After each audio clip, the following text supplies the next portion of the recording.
Bonjour et bienvenue dans cette vidéo où je vais présenter le premier chapitre de mon cours Transport et mobilité durable. Le chapitre est intitulé Mobilité urbaine.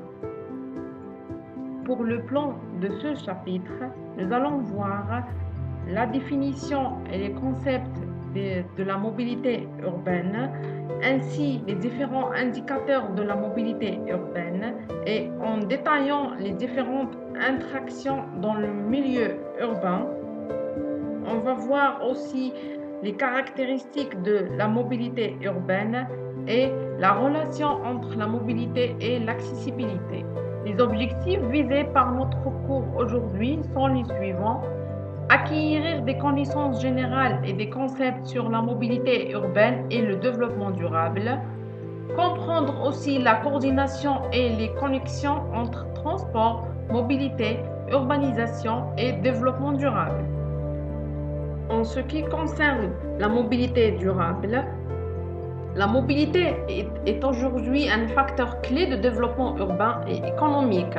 Se déplacer de son domicile à son lieu de travail, avoir accès aux équipements de santé, éducatifs ou de loisirs. Voici quelques définitions de la mobilité urbaine. La première définition de la mobilité urbaine est définie par l'ensemble des déplacements de personnes relatifs à des activités quotidiennes liées au travail, aux achats et aux loisirs, inscrits dans un espace urbain. Deuxième définition, la notion d'espace urbain dans cette définition reste cependant relativement floue.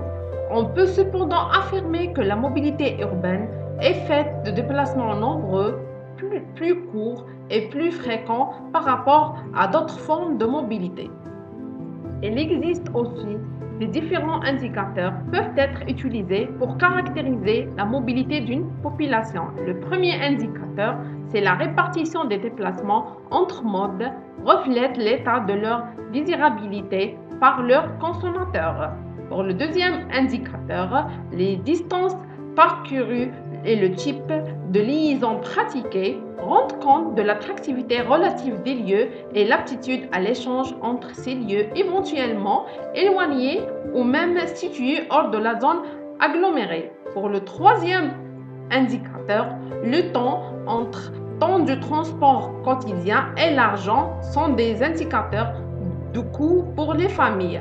Le quatrième indicateur, c'est le nombre moyen de déplacements par jour par personne, rendre compte de l'interaction sociale et la fréquence de l'échange avec autrui. On va voir ensemble les différentes interactions dans le milieu urbain. La première interaction, le système des localisations conditionne la formation des déplacements dans la mesure où la demande de déplacement est issue de besoins des individus à effectuer une activité. Deuxième interaction, les changements des systèmes de transport peuvent potentiellement avoir un impact sur les schémas d'activité par l'intermédiaire des changements dans les niveaux d'accessibilité à des divers lieux d'activité. Troisième interaction, le système des pratiques et des relations sociales intervient à deux niveaux sur le système de transport, d'une part sur le niveau de la mobilité globale, d'autre part sur le partage modal. La quatrième interaction, les transports ont des effets certains sur les pratiques sociales car l'accroissement de la facilité de transport permet d'augmenter la fréquence des échanges humains. Cinquième interaction, l'évolution des pratiques sociales, comme par exemple l'usage accru de la voiture particulière, peut favoriser certaines formes urbaines comme l'étalement urbain ou la périurbanisation. La dernière interaction, certaines formes urbaines contribuent et renforcent l'exercice de certaines pratiques sociales. Par exemple, les espaces périurbains rendent nécessaire l'usage de la voiture particulière. Voici la conception de système urbain. On a trois systèmes dans le transport et la mobilité urbaine. Le premier système de localisation, et le deuxième système des pratiques et relations sociales. Troisième système de transport. Et comme un élément essentiel, on va citer les caractéristiques de la mobilité urbaine. La complicité de la vie quotidienne multiplie la palette des activités au sein de la famille. Cela conduit à une augmentation des tensions temporelles et spatiales dans la planification des activités. La mobilité devient un élément central, la manière dont les activités sont planifiées au sein de la famille et l'ingéniosité de la séquence qui détermine la qualité de vie. Et on peut citer d'autres caractéristiques de la mobilité urbaine.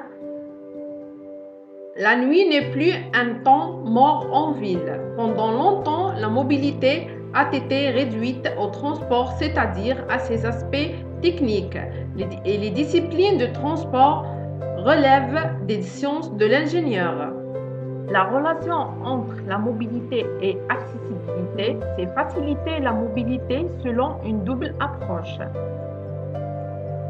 La première approche, spatialement en favorisant l'accessibilité urbaine. La deuxième approche, temporellement en poursuivant une mobilité durable. Elle a une double approche, impose deux exigences fortes à la réflexion et à l'action urbaine. D'une part, l'accessibilité assure un équilibre entre les différentes parties de la ville. Tous les quartiers doivent être accessibles.